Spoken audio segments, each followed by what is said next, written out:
Nintendo may secretly like Zelda more than Mario. That's the craziest thing I've ever heard, I hear you saying, but hear me out here. Past events have suggested, at least to me, that Nintendo may be showing some degree of favoritism towards the Zelda games. It doesn't exactly make sense, it's not really their most popular IP. That belongs to Mario, the most recognizable video game character of all time. Either way, I'm going to be using this video today to show you all a few examples of the Zelda franchise being treated oddly more favorably than Mario, and you can all draw your own conclusions from that afterwards. So please, don't attack me in the comments just yet. Hey! This guy said something I didn't like!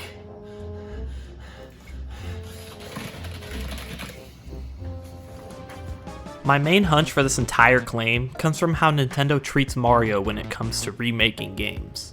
If you were to try to think of Mario games that Nintendo has remade, you would be able to think of a few, but not many, and that's because there aren't that many. Believe it or not, there is only one, maybe two, true remakes to Mario games.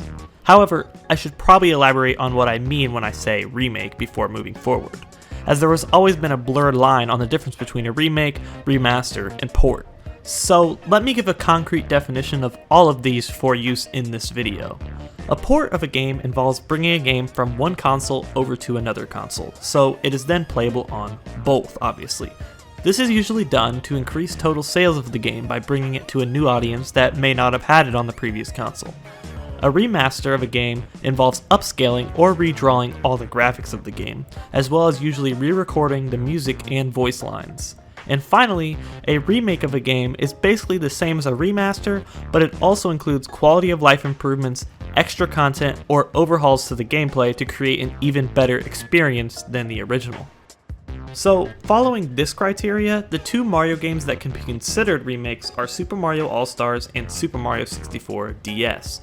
In Super Mario All-Stars, the first 4 games in the mainline 2D Mario series were given graphical overhauls to fit the graphical fidelity that was now possible with the Super Nintendo. All the music tracks and sound effects were also remade using the new power of the SNES. The only quality of life improvement I could find for this game, however, is the ability to save your game in titles that did not originally support it, such as the original Super Mario Bros. Other than that, this is basically just a remaster. Super Mario 64 DS, on the other hand, is the only true remake to a Mario game in existence, and it's a very good one at that. Coming out as a launch title for the Nintendo DS, this game adds 3 new playable characters, Yoshi, Luigi, and Wario, has completely redrawn graphics, 30 extra stars to collect, totaling 150 total stars in the game, several new levels, a collection of minigames, and a multiplayer mode. For a game on a handheld system, this was a lot of content added onto an already decently long game. The sad thing is, we haven't seen anything like this ever since. Can you imagine if the other 3D Mario games got this type of treatment? And no, 3D All-Stars does not count as this type of treatment if that wasn't already obvious. 64 and Sunshine desperately needed a modern coat of paint and polish to the controls, but that didn't happen. I should shut up about 3D All-Stars for now though, because I already made a full video talking about its shortcomings that I'll link in the top right of the screen right now. Check that out if you're interested in seeing me blow 3D All-Stars out of the water with emulators and mods.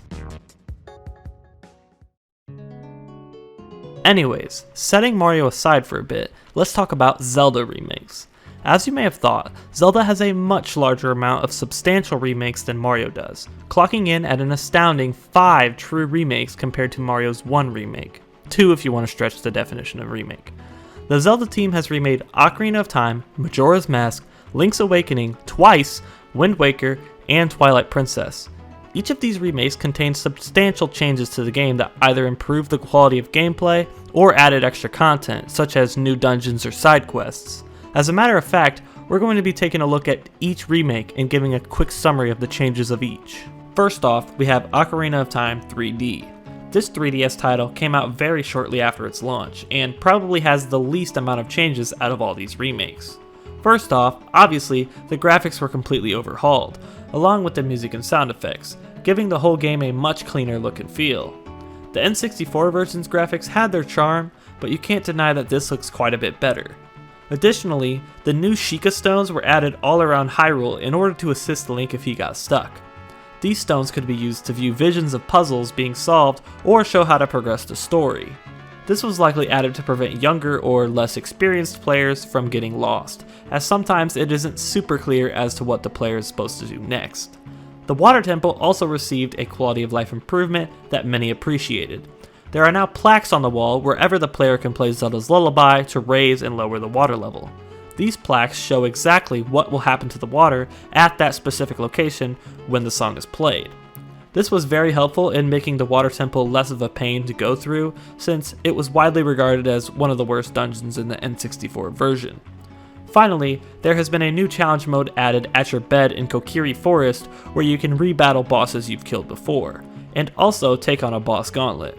There are also a couple of other quality of life improvements and general tweaks that aren't really worth mentioning, but just know that an effort was made.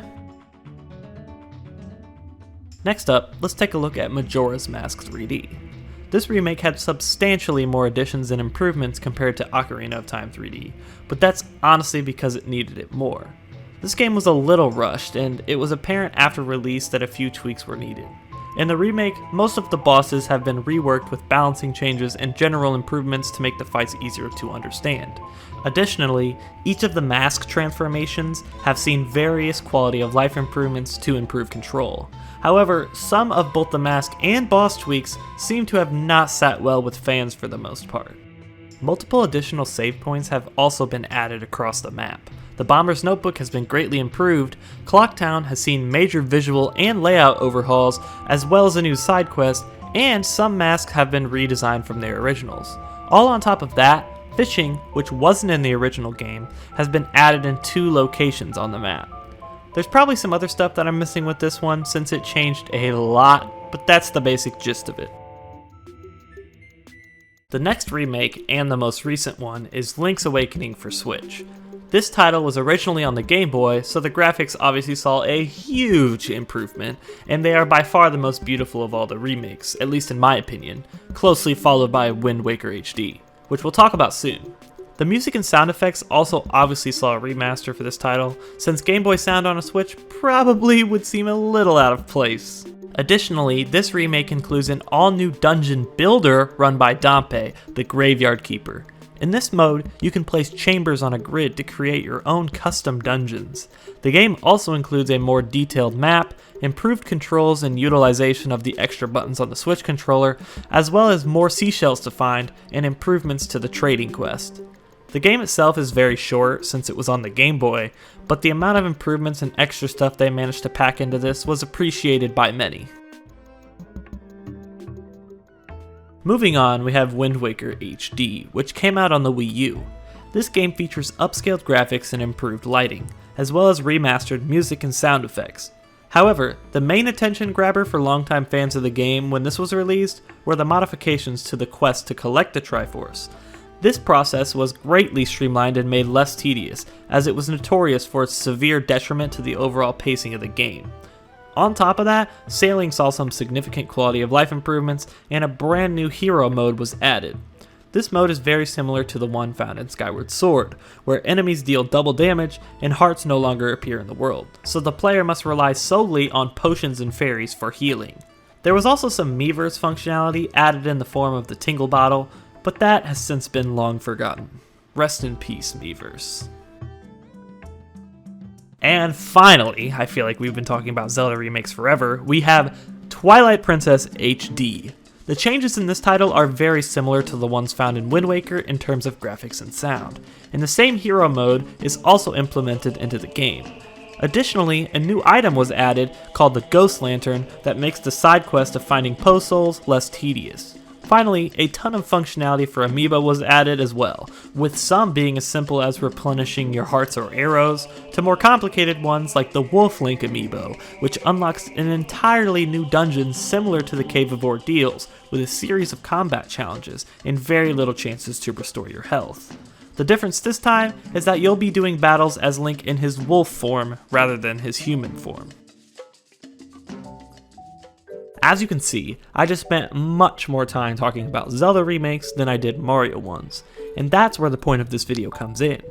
The amount of care and thought going into the Zelda remakes compared to Mario seems a little uneven. at least from a standpoint of pure volume. Like I said earlier, the ratio of the amount of true remakes from Zelda to Mario is 5 to 1, and it's not even like the Mario games don't need remakes, considering the fact that Sunshine and 64's controls are starting to feel very dated compared to games released today. True remakes to both of these, instead of emulated ports, could go a long way.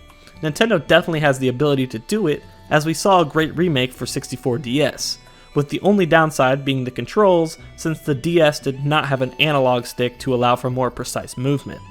On the other hand, however, you could also consider the fact that the team that works on Mario games is different than the team that works on Zelda games, and you would be right about that at least. So it's possible that the executives in charge of greenlighting Mario titles just aren't particularly interested in remaking any of those games. But there's really no way for us, the clueless outsiders, to know what conversations and debates go down internally at Nintendo, and we're only stuck to hope that they make what we want. Most of the time anyway, remakes or reboots for Nintendo games are given to second-party developers to create with assistance and guidance from the original team. So the other possibility may be that they simply don't have any second-party studios available that they would want remaking these games. I find this possibility relatively feasible, since Super Mario 64 DS was actually developed and published by Nintendo internally. Regardless of that though, like I said, we at least know that they are capable of breathing life into something old, since we've seen it before.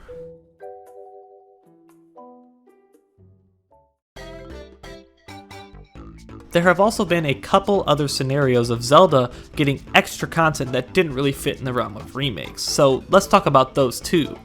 The most obvious, and maybe the most controversial one, is the fact that Breath of the Wild received 2 DLC packs with substantial amounts of content added, while Odyssey obviously did not.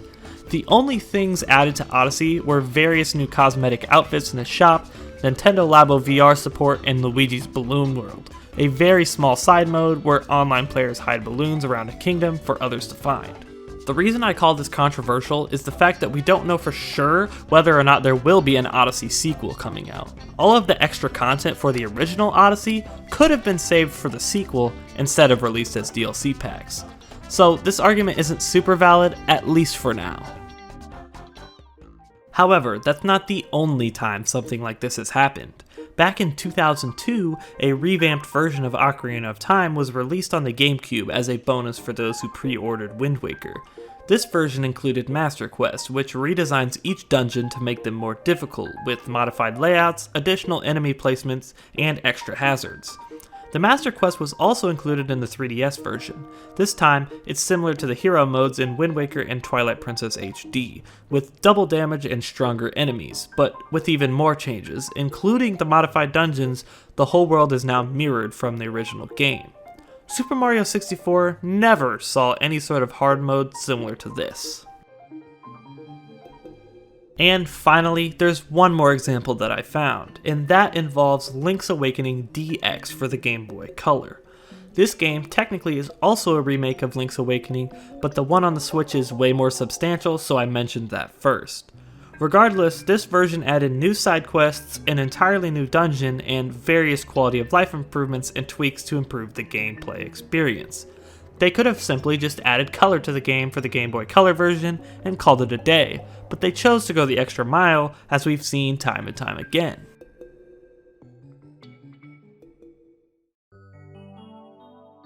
So, with all of that out of the way, let's go back to the big picture. Does Nintendo like Zelda more than Mario? It's possible that all the information I just gave you doesn't exactly prove that they do. However, it's obvious that they seem to pour much more love into Zelda than they do Mario in terms of remakes and extra content, at least most of the time. They want to improve each entry, even after it has already been released, and make it the best that it can possibly be, instead of just leaving it to rot in the past. All great games will eventually need to be remade, no matter how perfect they were when they originally released, and it seems like the Zelda team understands that. However, any way you put it, Mario is still Nintendo's biggest mascot, and probably always will be. The amount of Mario merchandise and products far surpasses the amount of Zelda ones, and that may be enough for you to believe that they obviously like Mario more. But I would say that Mario's recognizability and higher popularity is the only reason that they push for more merchandise and products, since they know more people will buy them. They are a company, after all, trying to make a profit. It would also explain why there are so many Mario spin-off games. They know people are more likely to buy something with Mario on the cover, rather than anything else. But at the end of the day, we never know. Maybe a new and amazing Mario remake is just on the horizon, and it'll be announced any day now. I just thought it was pretty interesting how much more care Zelda seemed to be getting in the realm of remakes and overall polish in general, so I decided to talk about them today. There are a lot of conclusions you can draw from what I've presented, and each one is likely just as valid as the last. It's always fun to speculate and predict, even if we'll never have any way of knowing the real answer for sure, so let your imagination run wild. And with all that said, thank you for watching.